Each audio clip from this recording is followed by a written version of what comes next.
So good. All right. Hello, friends and family.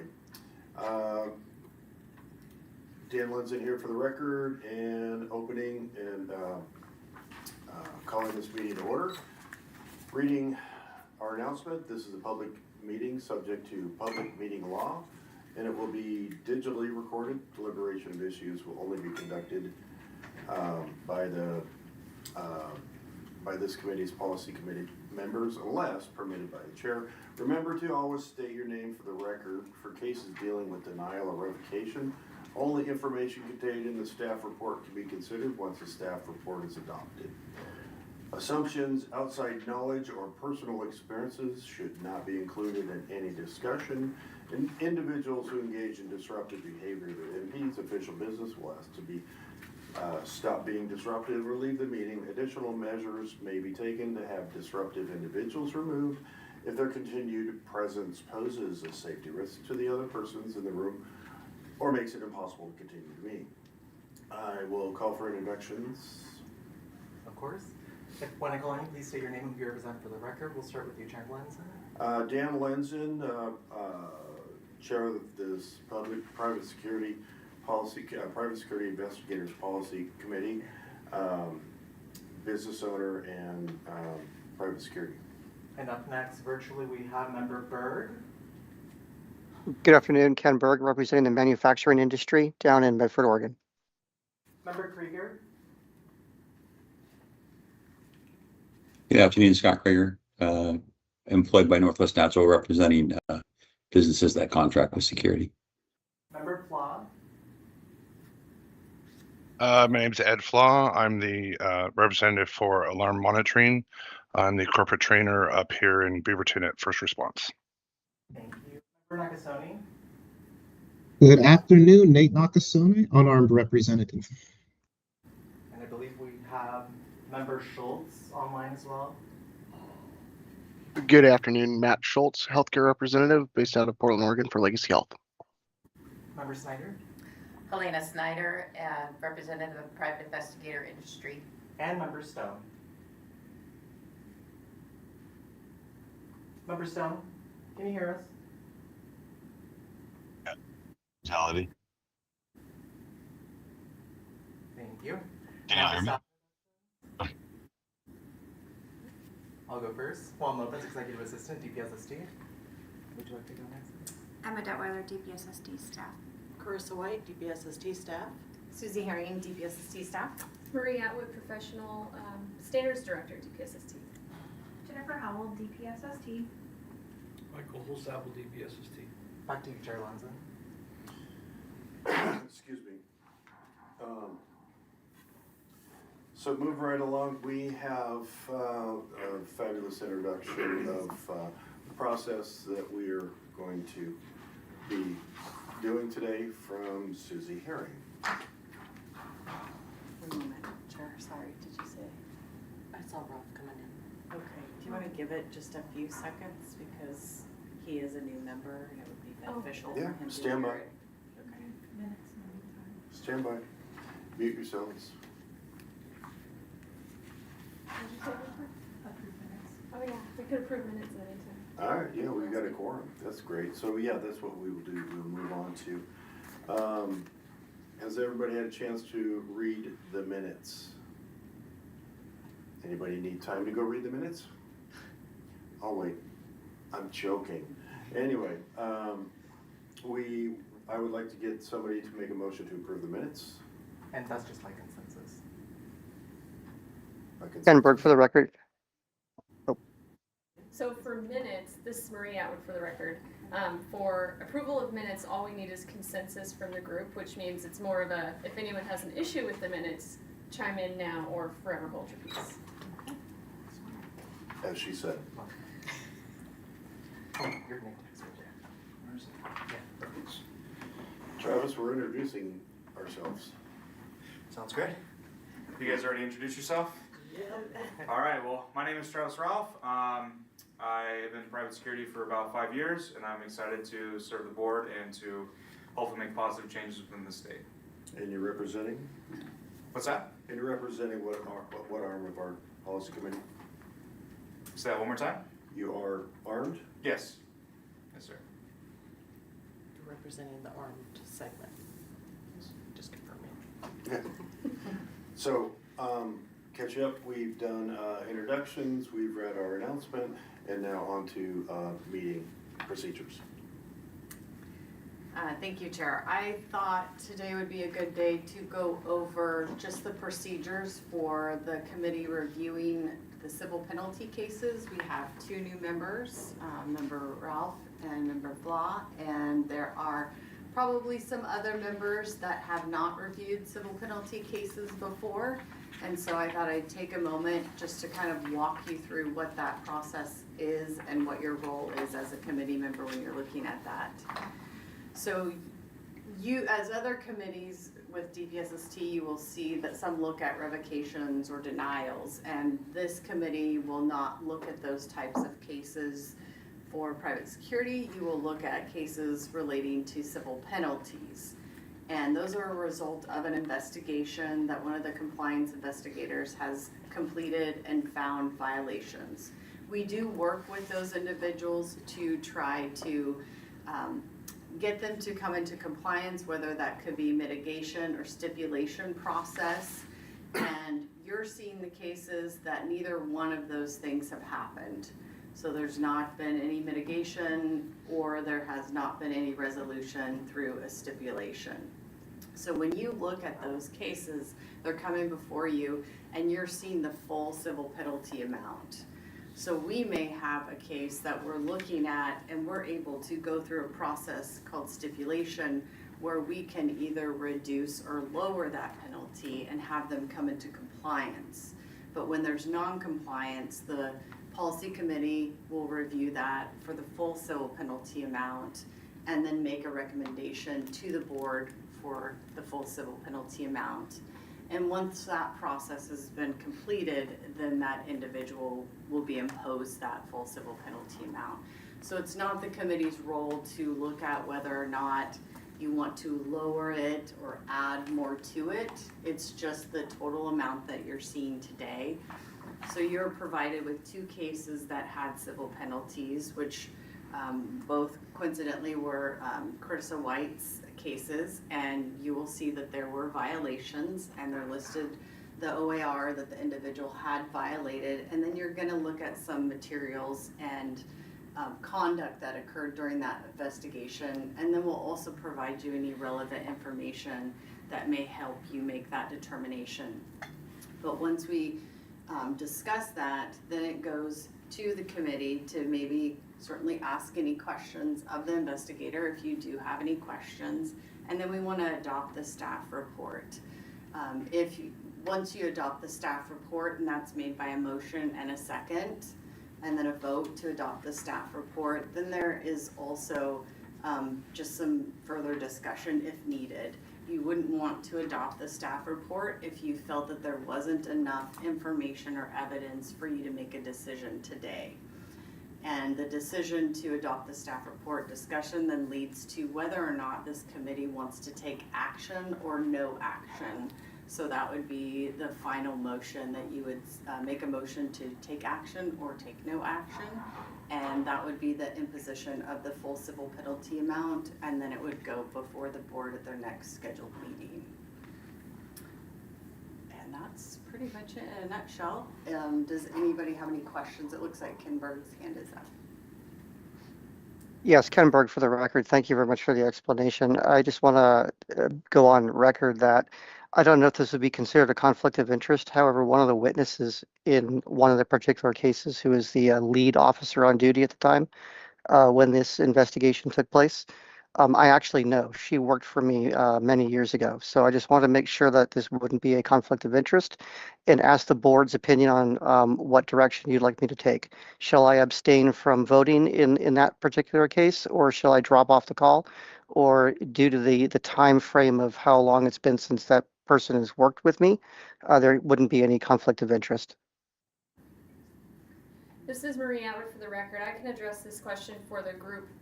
As far as conflicts of interest go, the two types that we see sometimes in these meetings are actual conflicts of interest, which mean some tangible impact might affect you after, based on the result of what happens here today, or a perceived conflict of interest, which is more you have a connection to someone involved in the case, or maybe someone who's facing the civil penalty, but otherwise the result of today's action won't impact you directly. For an actual conflict of interest, for the most part, we would expect a recusal from any decision-making or deliberation, but what you're describing sounds more like a perceived conflict based on a past connection. As long as you Correct. are comfortable and you don't believe it would influence your decision or deliberations today, we're comfortable having you remain. Perfect. I will remain. I feel comfortable. Thank you for the clarification. Thank you, and I would also note if anyone has a perceived conflict of interest, always just say so on the record so that we can avoid something coming up down the line without the committee having been made aware in advance. Thank you all. And then before we go to Carissa for the report on this, I'd like to suggest that we have any discussion afterwards. We call for discussion, then we go to motion. And to you. All right, thank you, Chair. Carissa White for the record. Today I'm presenting the department's case against Thorson Eric Hartman for the violations of the Private Security Services Providers Act and corresponding administrative rules as an unarmed instructor. A department investigation revealed Hartman failed to cooperate or respond to an investigative inquiry or a demand to examine books and records. After receiving multiple complaints regarding Hartman's failure to complete PS6 training affidavits after delivering private security professional courses, the department requested from Hartman all unarmed professional training records for the professional courses that Hartman had delivered in 2022 and 2023. The request was sent in December of 2023, requesting Hartman supply the requested records within 20 days of the request. No response was received from Hartman until January 30th, 2024, where he stated, "I will get on this response and the requested records right away, and should have something to you within a couple of days." After nothing was received from Hartman, a notice violation was issued in April of 2025, proposing the assessment of $11,250 civil penalty for the failure of cooperate or respond to investigative inquiry or demand to examine books and records for 15 30-day periods from January of 2024 until March of 2025. Failure to cooperate or respond to an investigative inquiry or a demand to examine books and records is a violation of Oregon Administrative Rule 259-060-0450, subsection 3, subsection 4B, little b, and allows the department to propose the assessment of a civil penalty as a result. At this time, I would entertain any questions regarding the case.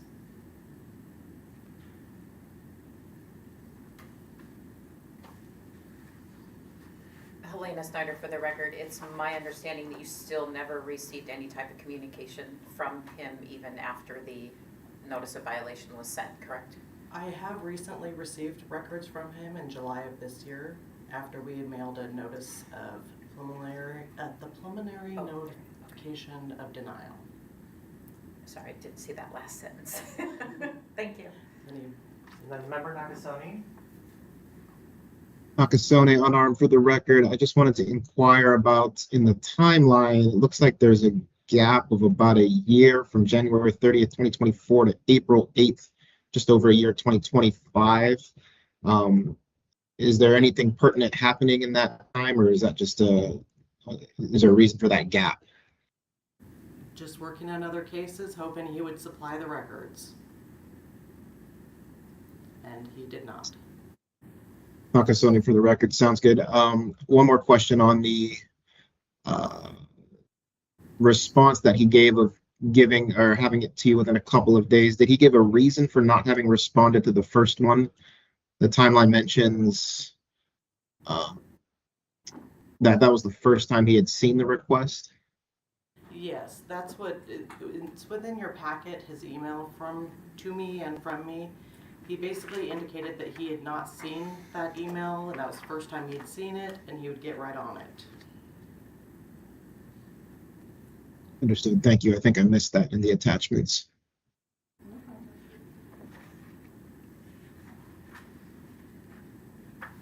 It's page 30, this is Helena Snyder for the record, it's page 35, if that helps.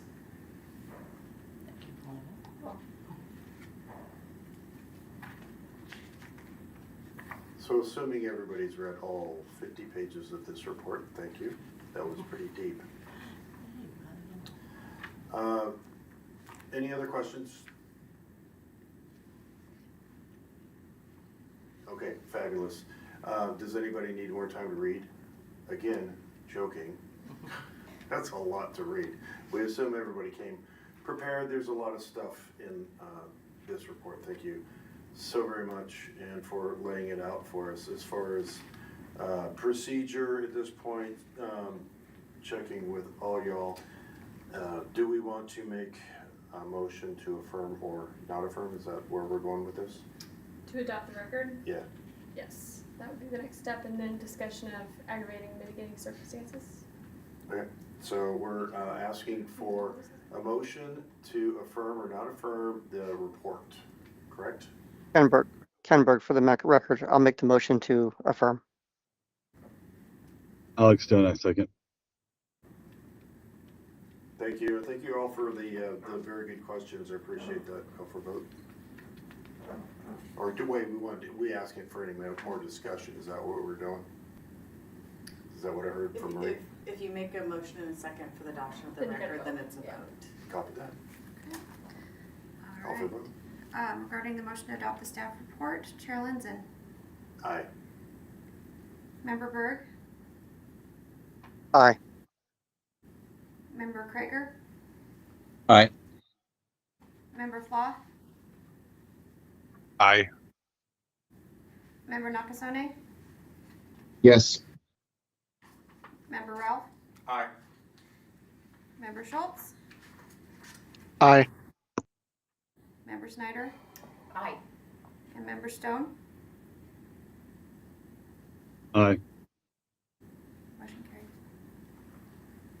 Okay, again, I'm just checking, making sure I'm going in the right direction for procedure. We've got motion, we passed, we have motion second to pass to move the report to the board, correct? So it's approval of the staff report Right. right now, Approval of staff- and then it's staff report. open just for any further discussion that Okay. the committee wants to have on the record.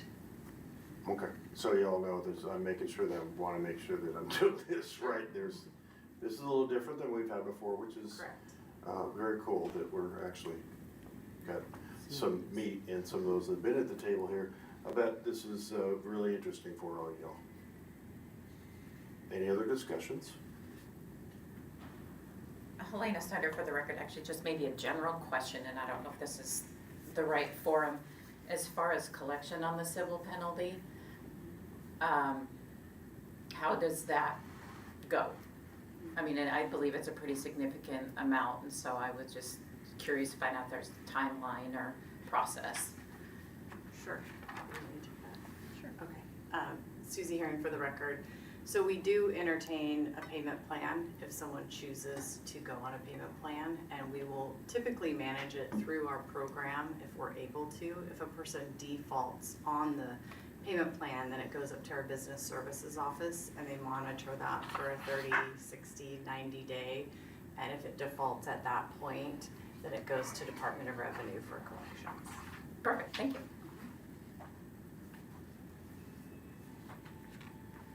So if nothing else, Chair, then we would ask for a motion for action or no action. Okay, to move on. Okay. Okay, I'm calling for motion to move this report to the board. Matt Schultz for the record, healthcare representative. I moved a motion to take to the board. Kenberg for the record. I second that. Any other discussion? Making sure I've got the procedure correct. Are we going in the correct direction? Okay, then we'll call for a vote. Okay.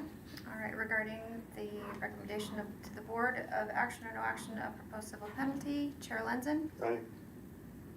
Member Berg, Aye. Member Krieger, Yes. Member Flaw, Aye. Member Nakasone, Yes. Member Ralph, Aye. Member Schultz, Aye. Member Snyder? Aye. And Member Stone? Aye. Motion carried. All right, moving on to the Norris case. All right, thank you, Chair. Carissa White again for the record. Today I'm also presenting the department's case against Melinda Naresh for violations of the Private Security Providers Act and corresponding administrative rules as an executive manager for Spartan Security Group, LLC. A department investigation revealed Naresh employed 2 individuals to provide private security services at Lava Sports, LLC, located in Medford, Oregon, on December 27th, 2024, who had not completed the training and application process required under the Act and these rules, violating Oregon Administrative Rule OAR 259-060-0450, subsection 2I. At this time, I will entertain any questions.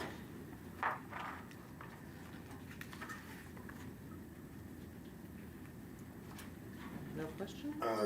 Dan Lenzen for the record. I see that Trevor Morris and Aaron Aguilar have, or Trevor Morris has a PSID and Aaron Aguilar did not have a PSID. Remind us about Trevor had and expired, is that correct? Correct. He had not renewed Nice. his certification. How long had it been? Since he renewed, Yeah. let's take a look at him, maybe. He expired, or was admin termed in 2018. So he did not hold a valid certification since 2018. Till 2024. He held an event entertainment from August 2021 till August 2023. And then that was the last that he had. Okay. Any other thoughts, questions, or discussion on this? Looks like Member Krieger? Just a quick question. When you said admin term, is that like a sanction action or is that, can you just explain to me what that means? administrative termination is where they fail to meet whatever the requirements of the application at that time, so they had some outstanding deficiencies. Got it. They did Okay, not- thank you. All right, again, check and make sure they're going in the right direction. We call for a motion, correct, for the report. Yeah, to approve or adopt the record of the report. Okay, calling for motion to adopt the record on the report. Stenberg for the record. I'd like to make a motion to adopt. Nakasone, unarmed, second. Thank you, folks. We call for vote. Okay, regarding the motion to adopt the staff report, Chair Lenzen, Yes. Member Berg, Aye. Member Krager, Yes. Member Flaw, Aye. Member Nakasone, Yes. Member Ralph, Aye. Member Schultz, Aye. Member Schneider, and Member Stone. Aye. Motion carried. Great. Now that we've adopted the report, any other discussion before motion to move to board? All right, I think we're all getting this. Call for motion to move this report to the board.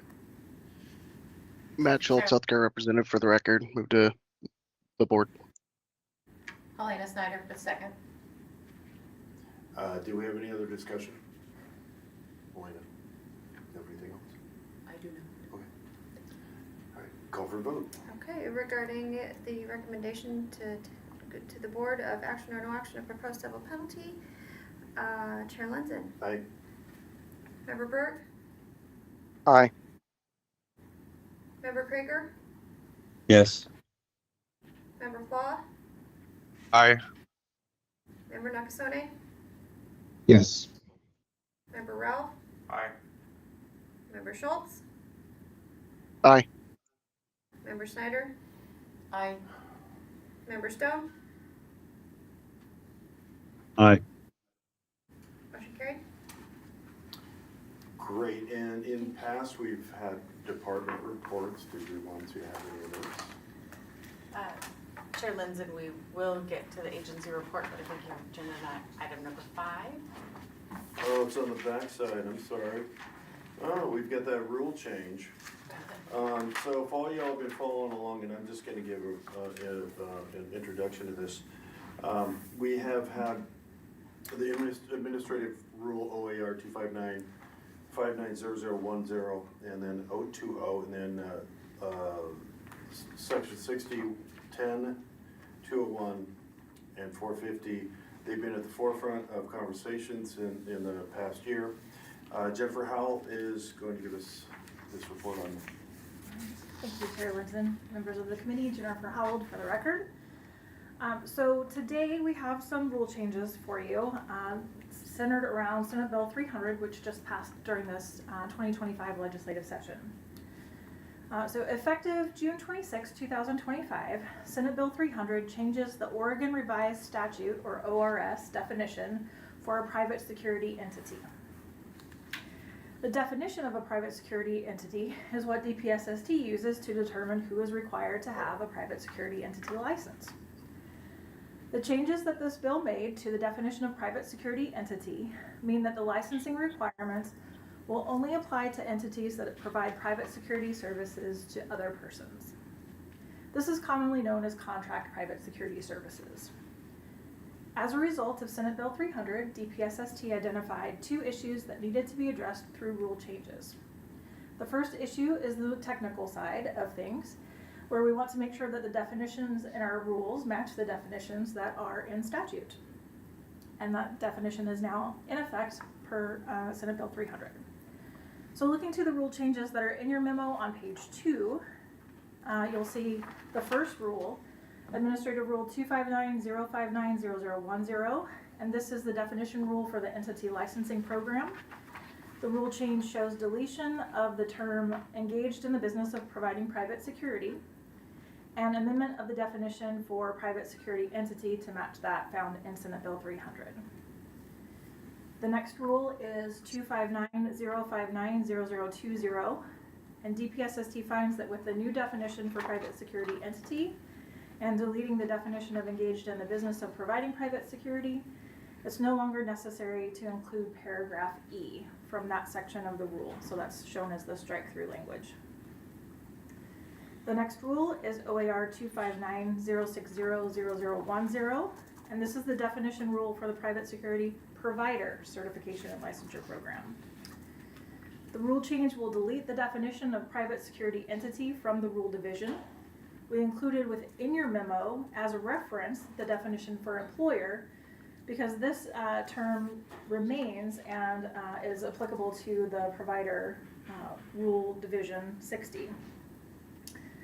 And will also be referenced later on in this memo and presentation. So this transitions us to the second issue addressed by the remaining proposed rule changes. And before House Bill 2527 and the private security entity licensing requirements went into effect, all businesses employing private security providers were required to follow the certification and licensure requirements for providers. So even though Senate Bill 300 changes the definition of a private security entity and no longer results in licensing for all businesses that employ private security providers, all employers still have to comply with private security provider certification and licensure requirements. Meaning employers must have a licensed executive manager, and all employees who are providing private security services must be certified or licensed.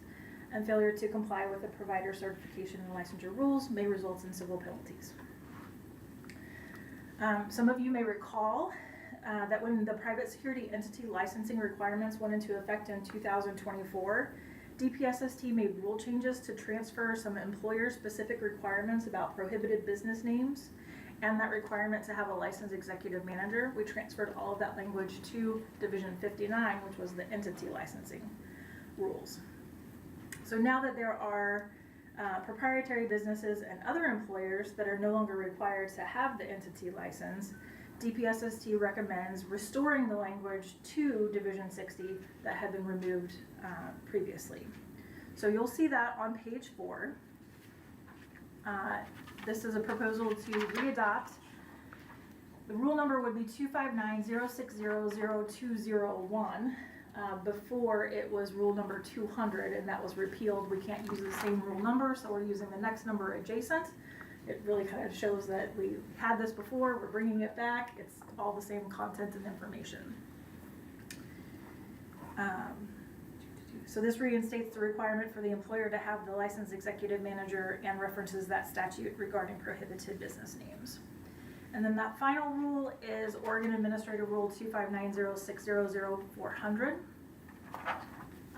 450, relating to private security provider compliance and civil penalties. And you'll see additions to the reference for violations of the requirements that were just found in 201. Again, for both of these rules, these requirements and their application to providers and employers of providers existed prior to the private security entity licensing program. Now that we have different classifications of businesses and employers, we're just bringing those back so that they are present and applicable to all. I have some information on fiscal impact statement, and then I'm happy to take questions about everything. The fiscal impact statements outlined in your memo are more accurately impacts that generated as a result of the passage of Senate Bill 300 than the actual rulemaking that we're doing today. However, since the rules are the result of the bill, the fiscal impacts are highlighted here. First, the change to the definition of a private security entity has a fiscal impact on the department. It reduces the number of applicants who are required to obtain a license, and therefore decreases the revenue available to the department for administration of the private security entity licensing program. There were no other state agencies that were identified as fiscally impacted by these rule changes. There will be some units of local government and some small businesses that may no longer be required to have a license under the new definition. So those businesses or entities would have a positive fiscal impact, no longer paying the licensing fee and the other associated operational cost of the entity license. And then we always acknowledge that small businesses include private security professionals, private security executive and supervisory managers, private security instructors, and entities that employ private security providers. These rule changes are not expected to create any new fiscal impacts for any of those individuals, as there aren't any actual changes to how we have compliance and enforcement of the entity and the provider rules. Happy to take any questions.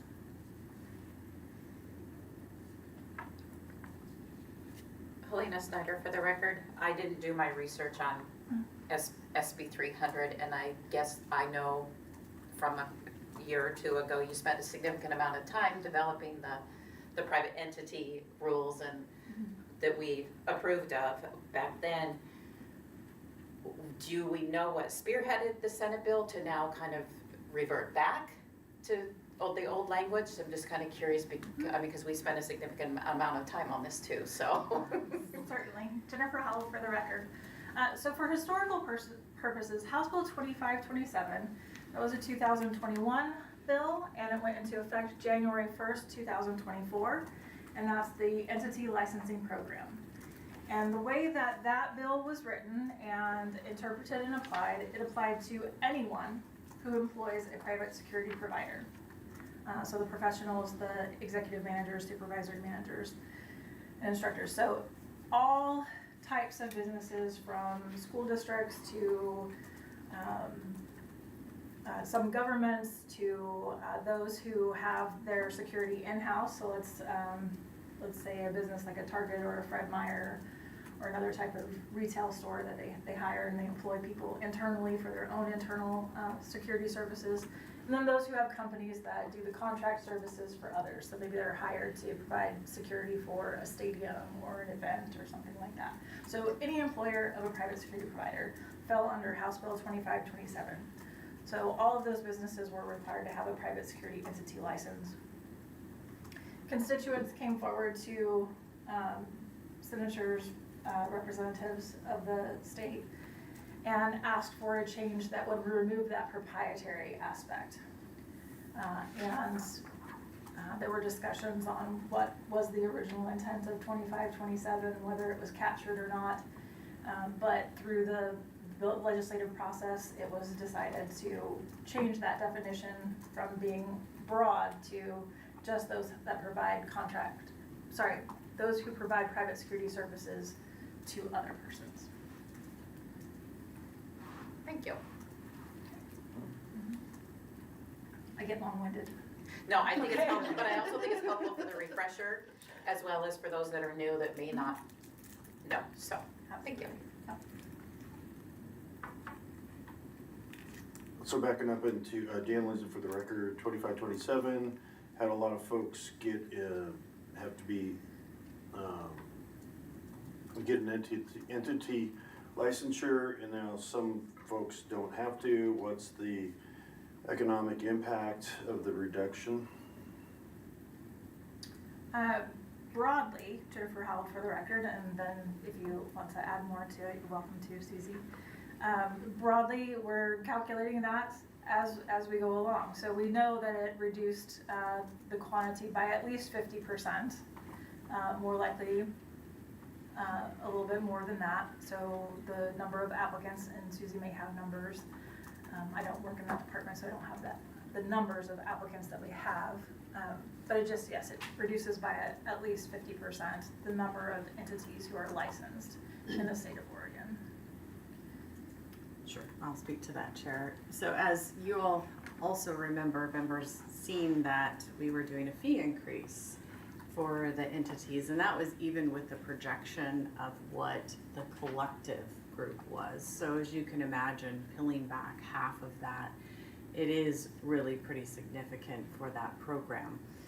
We have since moved one, we had an office specialist in that group. We had three positions that we received. We received an office specialist, a compliance specialist 2, and a compliance specialist 3.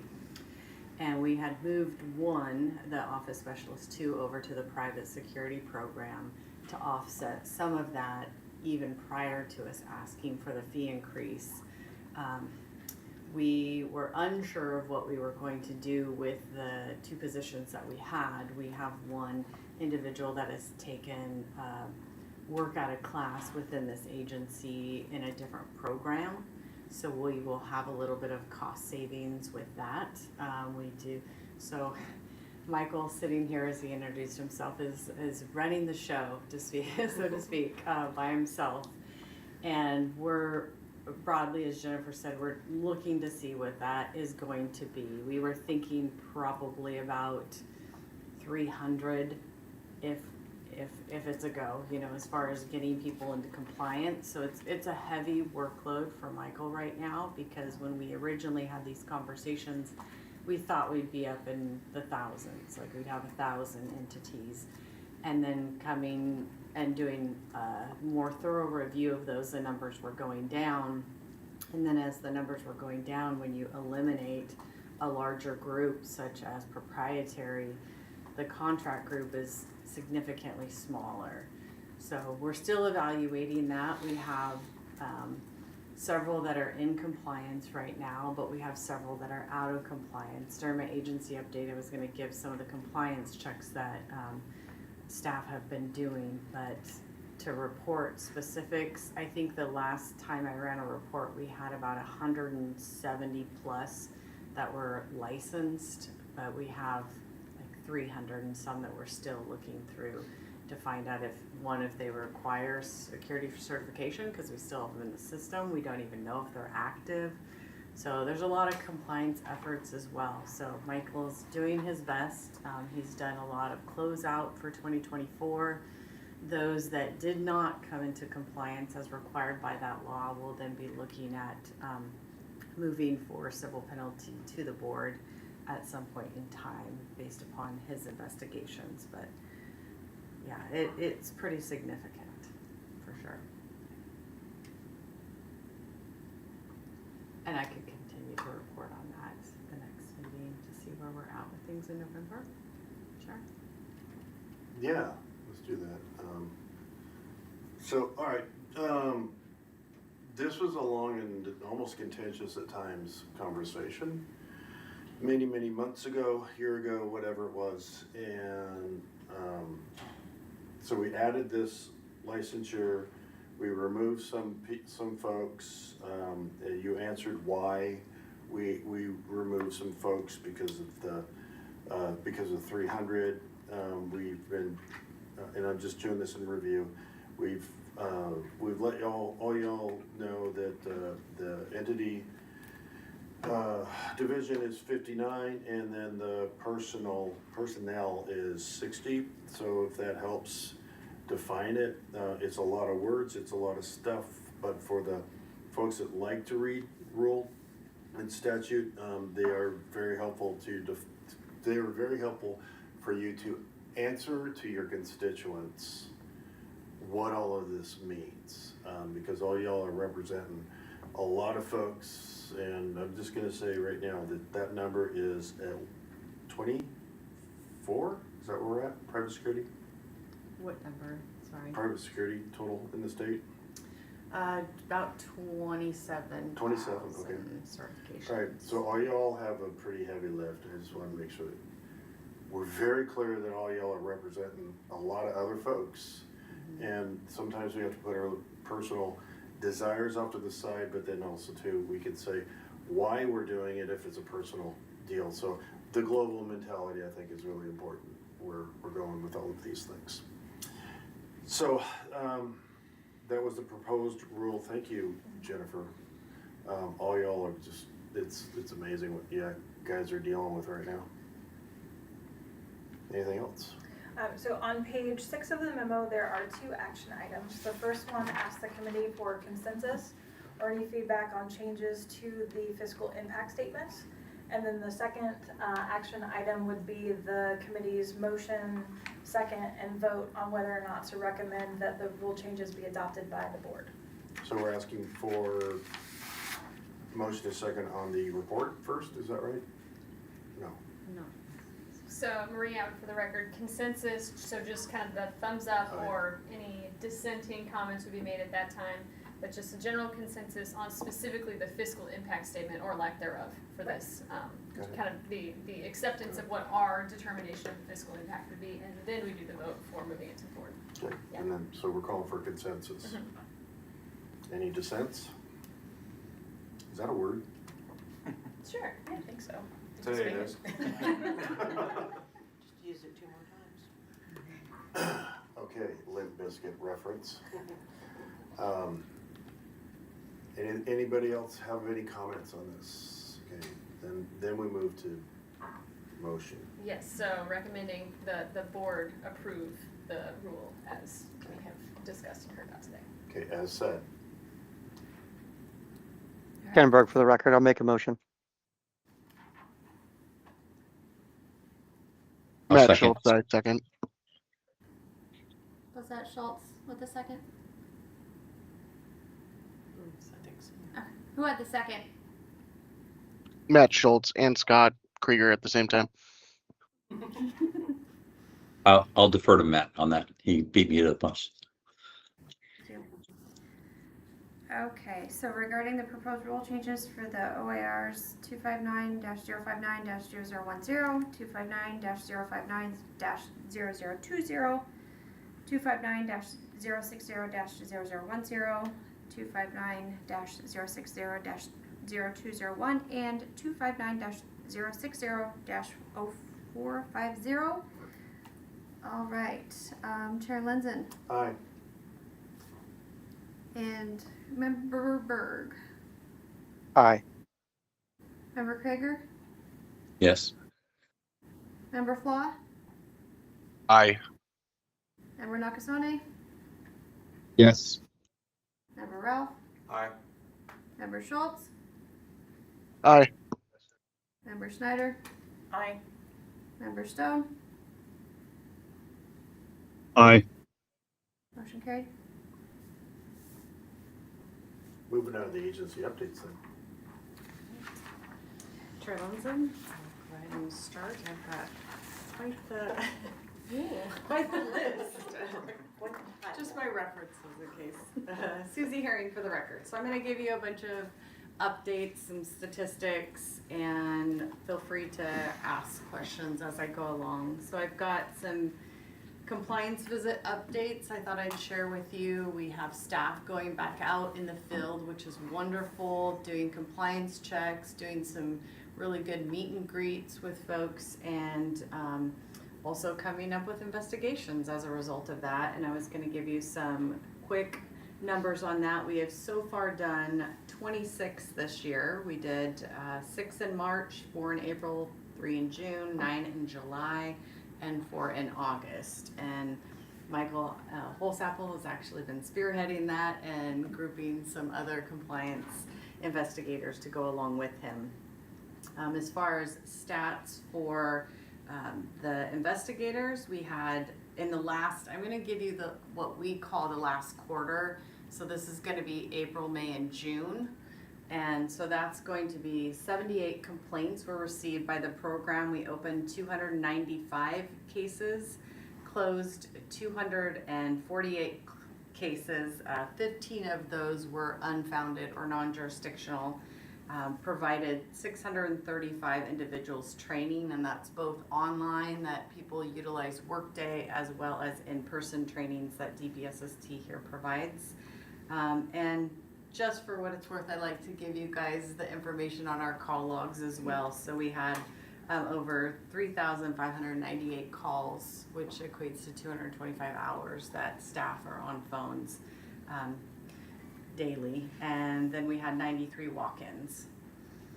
As far as applications processing for staff, we got that updated today prior to the meeting. We're currently at August 7th for unarmed, August 12th for managers and instructors, and we're current date on armed applications, as we always try to make sure that we do that.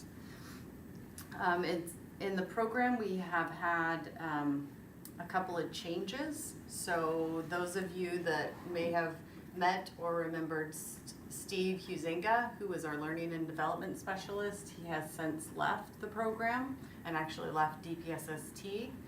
And we were fortunate enough to get another DPSST employee to take the promotion and come into our program, and that is Crystal Maroney, and she is from the training side of DPSST, so she comes with lots of experience. She actually has already taught instructor development courses, which she'll be teaching one for us next week. And she also is a certified firearms instructor, so we're really excited to bring her on board and have her help with our armed curriculum updates.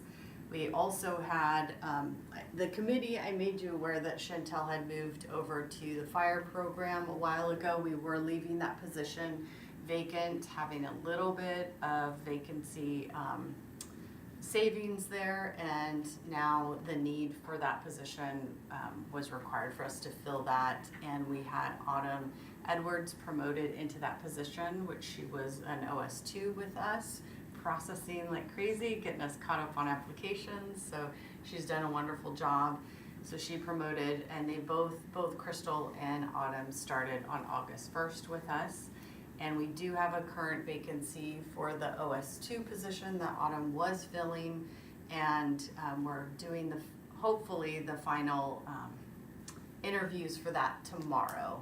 We had over 160 applicants, and we're down to 6 that we'll be interviewing tomorrow. So hopefully we find a great person and we can get that person on board as well. I wanted to give some updates on, let's go to curriculum updates. So we had a revision to the manager exam, so any of you that will be taking that in the future, you'll see that those exam questions have been revised. So that was one of the projects that Steve completed for us before departing. And then also, those probably are interested in where we are at with the armed instructor and the draft for that.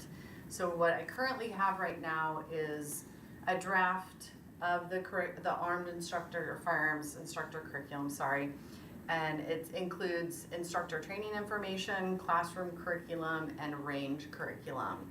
And we have DPSST staff working on that range curriculum right now.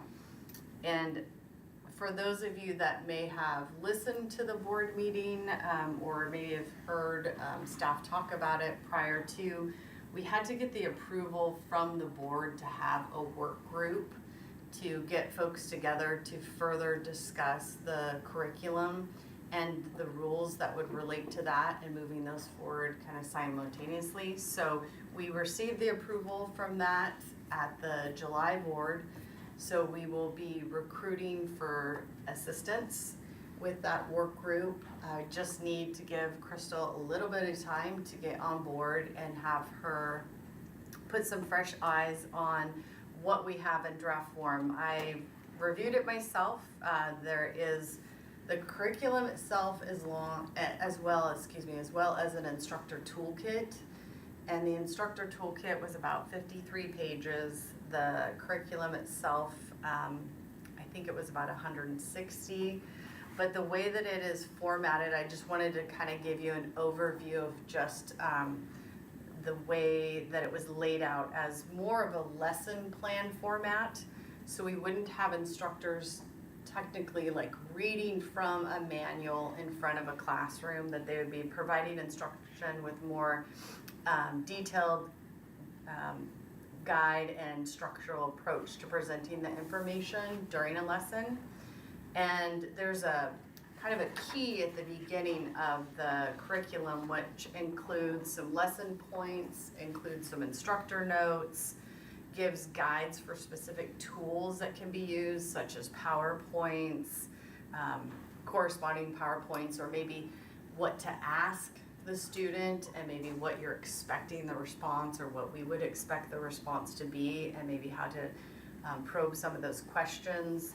There'll be some exercises and portions that we have students read, including the assessments, breakouts, timelines, so keeping the instructor on time, like maybe they should be at this point at so many hours, the way that it's broken in. But the toolkit goes along with it. It has all the exercises included in the toolkit, more or less kind of like a resource to make copies and then use throughout the classes. So I don't want to say that that's what it's going to be. I just wanted to share with you where it's at and what I have reviewed of it.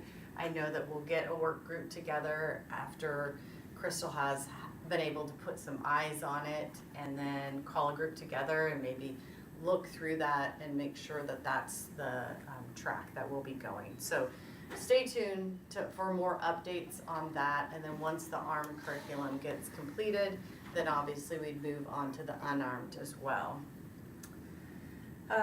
Let's see. Next, I wanted to share with you a little bit about the funding. I know when we went through the fee increase, and we had Joanna in here, you all were able to ask her some questions, and with the hope of having them be able to present something to you more often at these meetings.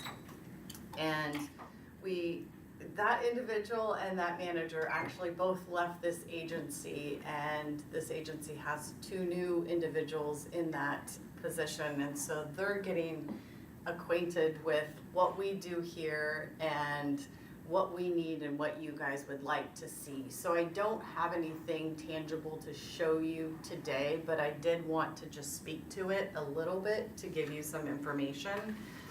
And what we do at the end of the biennium is there's always an extra month of overflow. They kind of call it the 13th month, because we end in June and start in July, but things have to process through that last month. So I will actually be meeting with the business services group next week. I need to get this schedule fixed so that I can meet with them prior to our meeting to provide you a little bit more update of information. But what I have is what was finalized after the 13th month, and it's okay. It's not great, but it's okay. So overall, we were over budget by 100. It was 105%, and I say overall because I'm looking at all the programs that I manage. So if I break them out, the private security program was over by 8%. So we were at 108%. Entities were at 99% and investigators were at 99%. So we were really, really close with all of our expenditures, with our, what is called legislative approved budget. So we're allowed a certain amount that we can spend. We do take revenue in, but we can only spend what our expended, or what our, what's the word I'm looking for? Anyone? Limitation. Limitation, thank you. What our limitation is.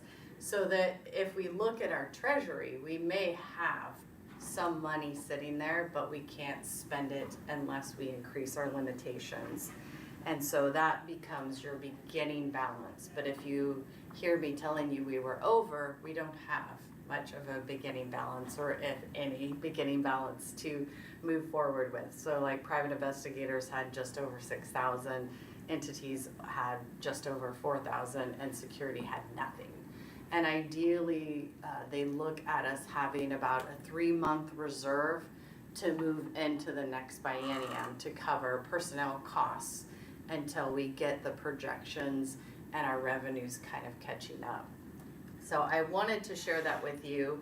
I wanted to also remind you, of those of you that may remember Joanna speaking to the fact that 90% of our costs are personnel costs, like what we pay for staffing, which means that leaves 10% left to buy computers, to pay our rent, to have systems that we want to have systems for. So I would expect that we would probably see another fee increase coming, and I think that we have had conversations over the last year about looking at that at a small portion. Like, why aren't we looking at that every year or every 2 years to just do small increments? And I personally am learning a lot from other state agencies that run their boards that way. I think we have looked at our funding a little bit differently because we're absorbed within DPSST.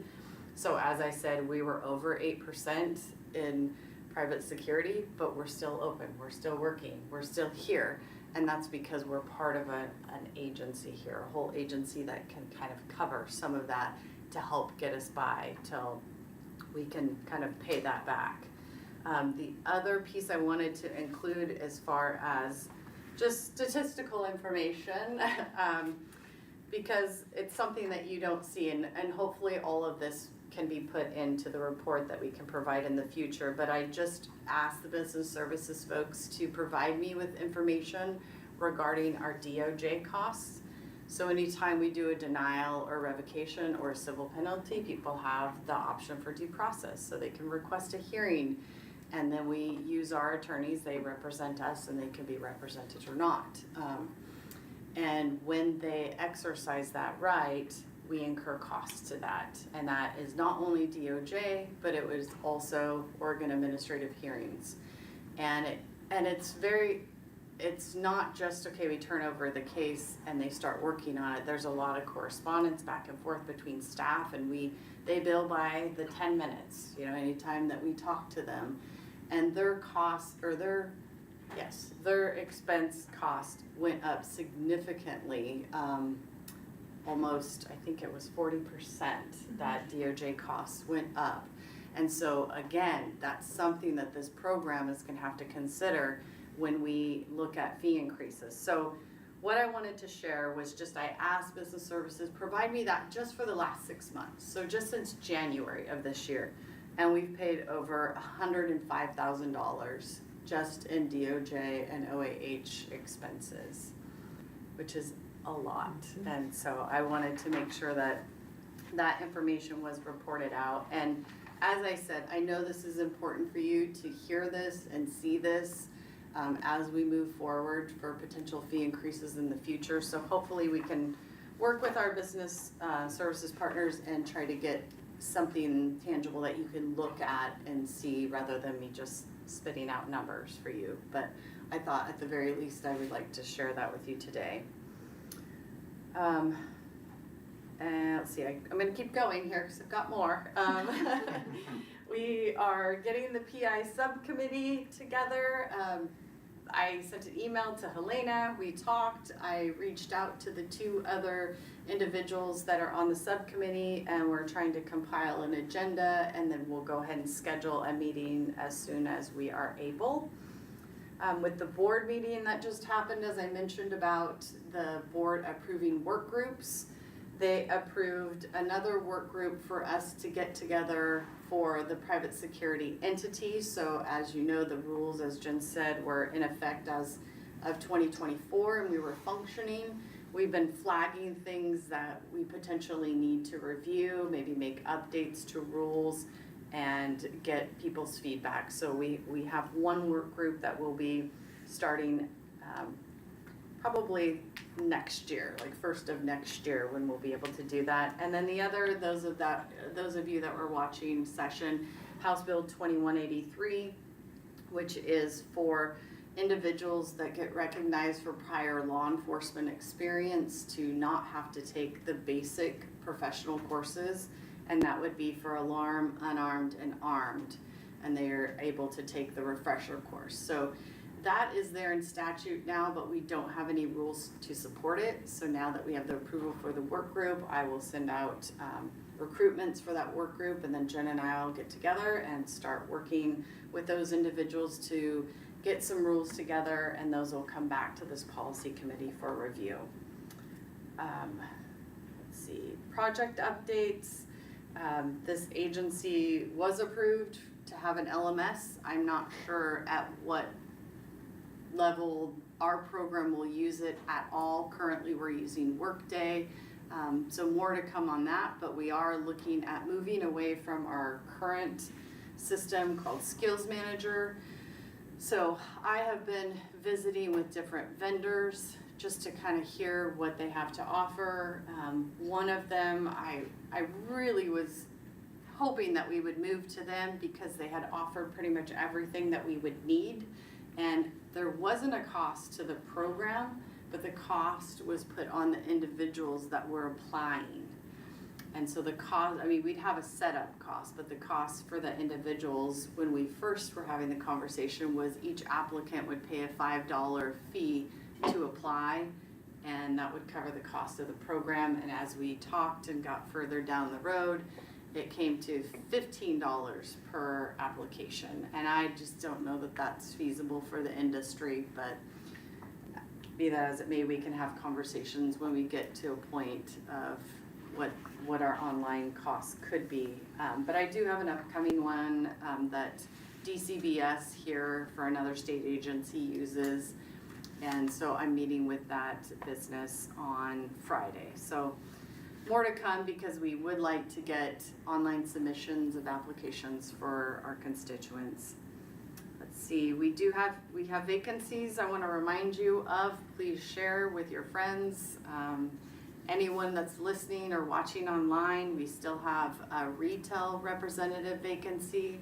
We have a public member vacancy, and then we still have one investigator vacancy, and that person would be appointed by the Oregon State Bar. So that doesn't mean that it has to come from the Oregon State Bar. It just means that we need applications that then we submit over to them, and then they go ahead and approve that at one of their board meetings. And lastly, I'd like to update you all that our program actually was audited by the FBI because of our processing that we do for fingerprints. They came in and were checking how we process the background, what's the dissemination of information, the security of our documentation, and other requirements. And I worked with my team. We provided everything up front, sent them big packets for them to review of what we do, and passed with flying colors. So that was it was kudos to my team for reacting that way and getting all the information. And it was good to see and good for the agency as well. So that is what I'll leave you with, and I'll take any questions that you all have, or I'll defer to you actually if you've got more updates. Questions are welcome. That was a lot of information. Wow. Helena Snyder for the record, I guess with the increase in the DOJ fees, are you seeing positive results with that increase? And I mean, is it worth it, I guess, in the end? That's a great question, Helena, and I would say that we are, all of our choices are being, or all of our decisions are being upheld. So we haven't had any reversals, which are great. It's just the time, I guess, the time that it's taking between That was the my two next agencies. question, is it timely? No, and so it can be frustrating for the program, no doubt, of having to go back and forth and how lengthy some of the cases that we've had have been, but that's okay, we prevailed on those. But I don't know that we really have any other options at this point. Understood. It's just what it is. Okay, thank you. Yeah. Member Nakasone? Nakasone, unarmed for the record. Well, thank you for that very detailed update. I heard a lot of good progress coming to that, so thanks. I also want to commend the compliance investigators, especially Carissa, for the 2 today, which was clearly a lot of work. And I would like to volunteer in your recruitment efforts for both that armed group as well as the entity groups. Thank you. We will be sending that out probably via listserv, or excuse me, Gov delivery and emails. So make sure that you reply to that if you're interested.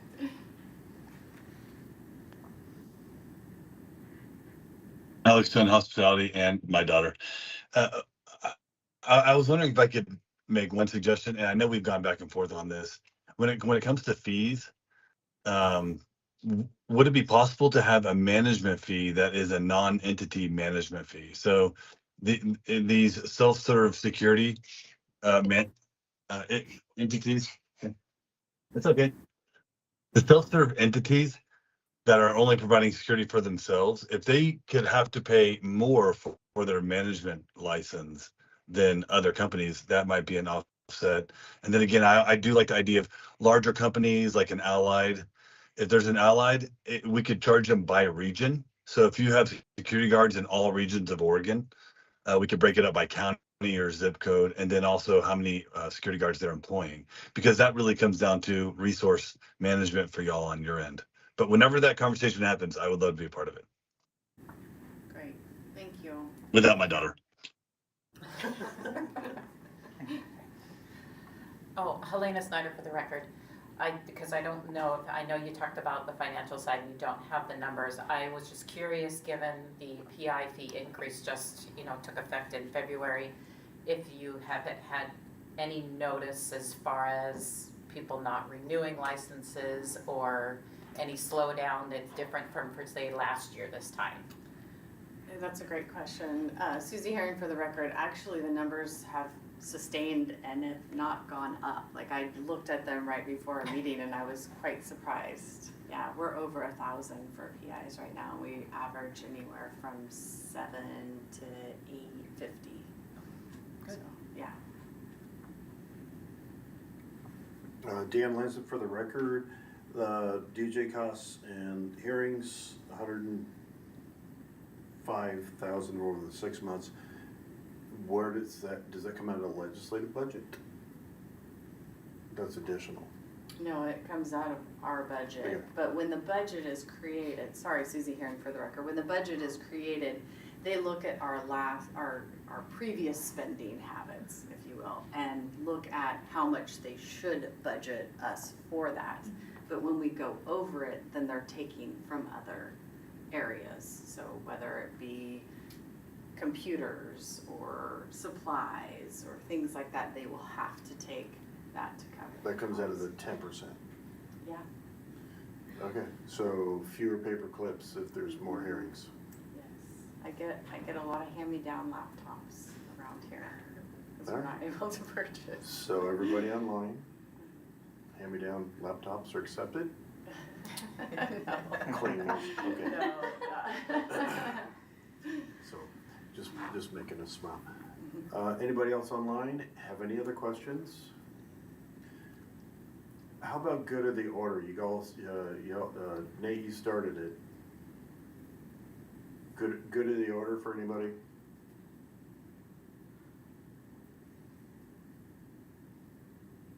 I'll throw one in. Y'all are working really hard, man. Appreciate all y'all, and we've come a long way. in the last year, understanding this unit more than we ever have, and welcome the new members.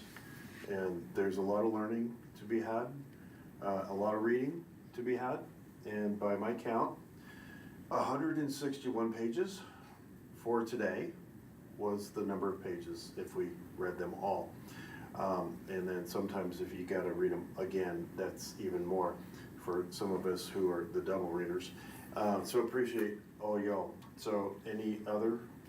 I'll chime in. Yes. Marie Atwood for the record. Since our director, Phil Castle's not here today, he would normally be at every policy committee meeting just to kind of, check in with everyone who's involved in our policy committees.